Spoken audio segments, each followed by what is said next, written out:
Ever wake up feeling anxious before the day has even started, before anything has even happened? Morning anxiety is something a lot of people experience, but very few people actually understand. You wake up, open your eyes, and almost instantly you feel it, that sense of unease, tightness in your chest. Your mind is already racing ahead of the day, and the strange part is nothing has even happened yet. So, why does this happen? So, my name's Cardwell. I'm a psychodynamic therapist, a counsellor, and this is a video on morning anxiety to help you understand it more, and actually one of the things that's really useful that will help you to overcome it. So, firstly, we need to understand something really important. Anxiety doesn't just come from what's happening around you. It comes from what is happening within you. Now, those are your thoughts, your physiological state, and your habits. Your brain doesn't know the difference between something really happening right now and something you're imagining. It processes that information in the same way. Now, if you think about something stressful, your body responds to it as if it's actually happening. Your heart rate increases, your muscles tense, your breathing changes, and that's what we call anxiety. Now, here's where it gets interesting. A lot of people believe that sleep is like a reset button, that you go to bed stressed, wake up, and everything is fine again. But that's not actually how it works. If you go to bed feeling anxious, your body just doesn't switch off to that anxiety. Your nervous system stays active throughout the night. It holds on to that anxiety. You're not consciously aware of it because you're asleep, but it's still there. And then comes the morning. There's something called the cortisol awakening response. Now, cortisol is your body's main stress hormone, and it naturally spikes for all of us within the first 30 to 60 minutes after waking up.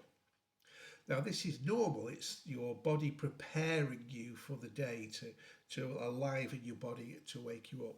But it is a hormone that is designed to stress us. So, in other words, one of the things that help us to wake us up within our body is a shot of stress. But if you've already stressed and you've carried that stress through the night and you've slept with that anxiety, you're already overwhelmed, already carrying that anxiety from the night before. So that spike of cortisol, that thing that's designed to wake us up, becomes amplified. So instead of waking up feeling alert and ready, you wake up feeling anxious and on edge. That's why morning anxiety can feel so intense.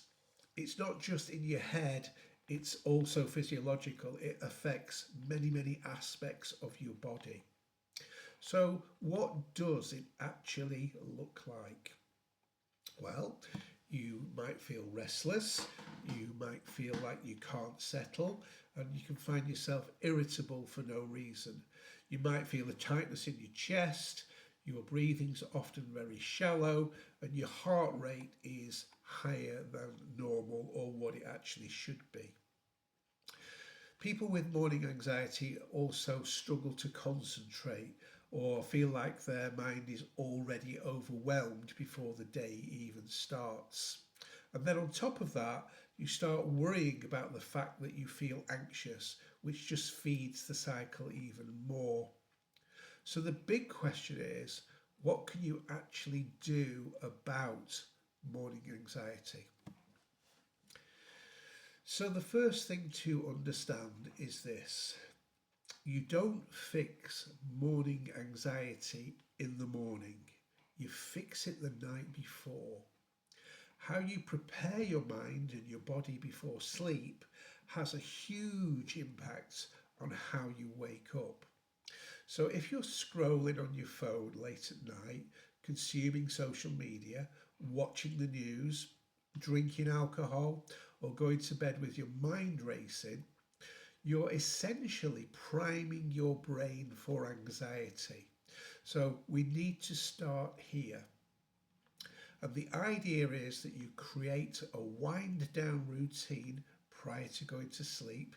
You give your mind a chance to slow down before falling asleep.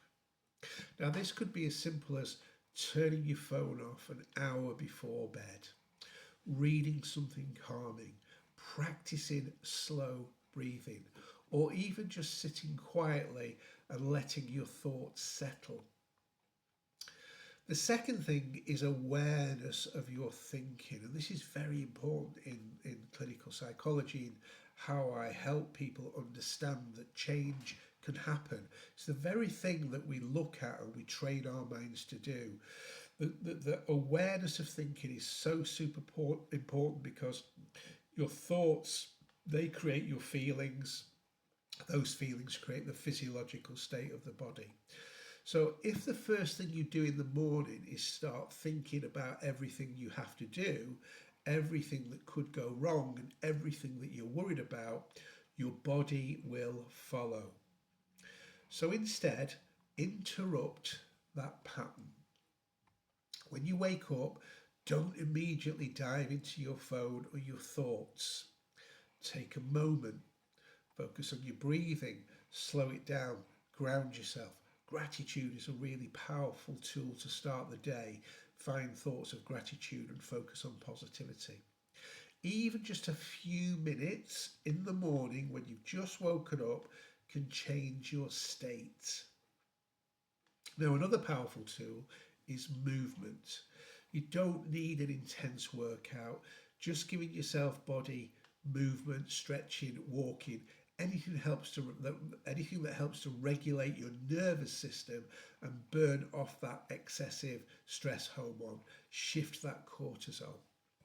And finally, be really careful about what you consume first thing in the morning.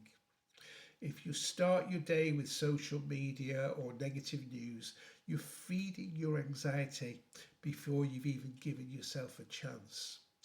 Protect your mind in those first moments of the day because that's what matters. Because what you think is what you get. Those initial thoughts matter more than you actually realise. Morning anxiety isn't a sign that something is wrong with you. It's a sign your mind and body are overloaded and they need better support. But the good news is you can change that. Not overnight, but with small, consistent changes that you practice and you remain consistent with will lead to better nights and that will lead to better mornings. So if this resonates with you, then take one small step, consistently practice one small step and then build on that as to how you wind down for bed and create a good pre-sleep routine. Practice it and see how things start to change and feel for you in the morning. Now, if you found this helpful, then please follow, subscribe, like, whatever these things that you do on social media, on the channels. And that will help more people to find this content in the hope that they will find it useful too. So remember, practical doing, repetition and consistency in learning to think and to calm yourself down will be the key to you finding the changes that you need in every area of your mental health. So thanks for watching and I'll be back with another hopefully helpful video soon.